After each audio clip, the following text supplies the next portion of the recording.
So after cutting out the legs on the bandsaw, I've clamped them all together into my vise. I've made sure that they're all nice and flat. This bottom part, this is my flat side, so put it on my flat worktop bench and then clamp them together, then brought them over to this clamp and clamp them in. So what I'm going to do at this point is I'm going to sand the backs and the fronts of these legs to make sure they're all looking the same.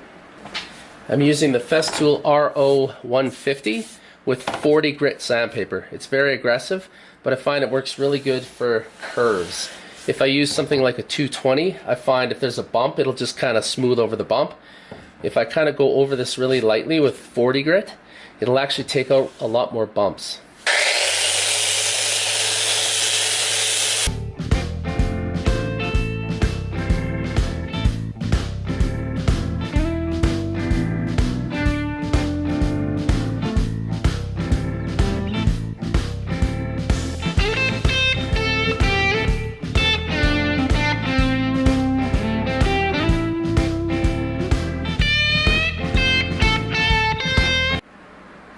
Okay, so I just finished sanding all four of the legs together. Got them nice and smooth, always checking with my hand to make sure that it's a nice smooth transition. On a concave curve, it's usually hard not to get any lumps on the front, but feels pretty good. So what I want to do now is I'm going to take another clamp just to hold everything together.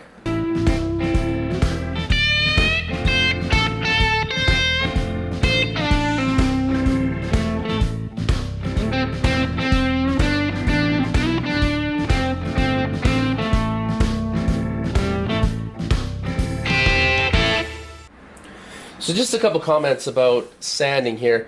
I tried to make sure not to push my sander too far over, because then you start to curl this edge. So whenever I was sanding, I would just try to drag it kind of, only part way over. The other thing too is you can check for squareness on your sanding. I checked mine earlier, it looks pretty good. We're going to be rounding the edges, so it's not crucial, but you want them to be pretty close. Now the other thing, while I have these legs clamped, the tops and bottoms are perfectly aligned, faces are aligned. The cross braces for the legs occur at around 11.5 inches, right in that range. So what I want to do is I want to mark on here, I just want to mark more or less where 11 inches is. That's probably not the exact spot, but what it does is it gives us a reference point that will be consistent across the four legs. So I'll just mark it on there. So when we go to do anything and we take these legs out of the clamp, we know exactly where we want things to be. So when we put the cross braces, we have something to measure relative to.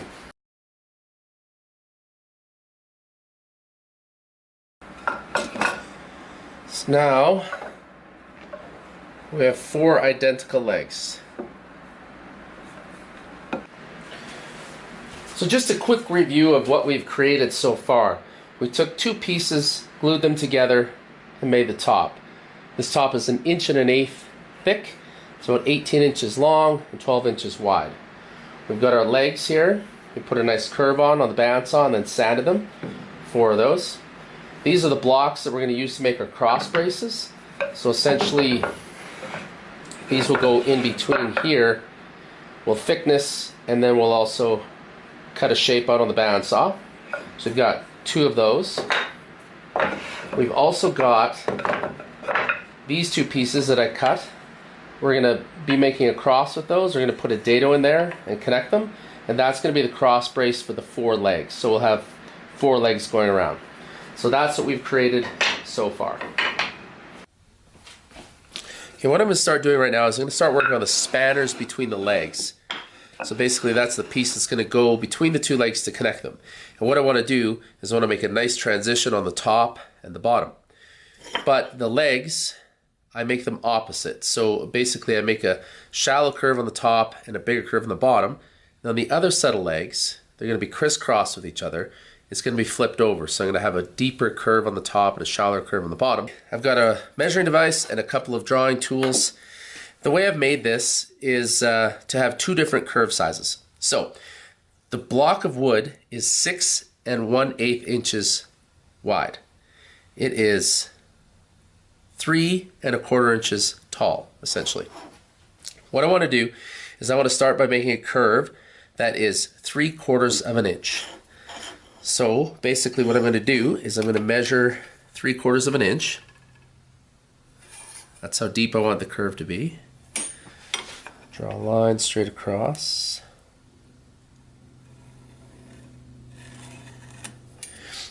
And what I found is I have a drawing utensil that's 1 1/2 inches across, so half of that will be 3/4 of an inch.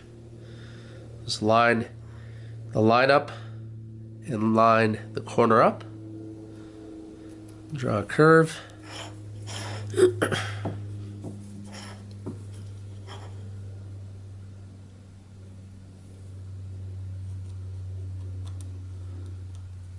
Okay, that's going to be one cutout.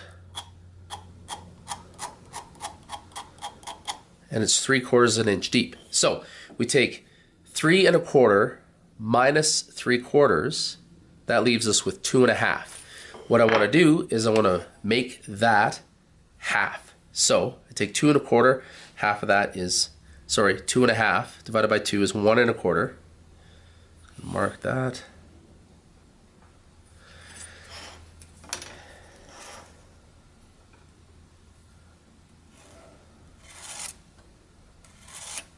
So that's half of what's remaining. So I have 1 1/4, 1 1/4. This shape seems to work very well. So again, I line up the corner, I line up the line, let's make a curve. Go to the other side, line up the line up the corner.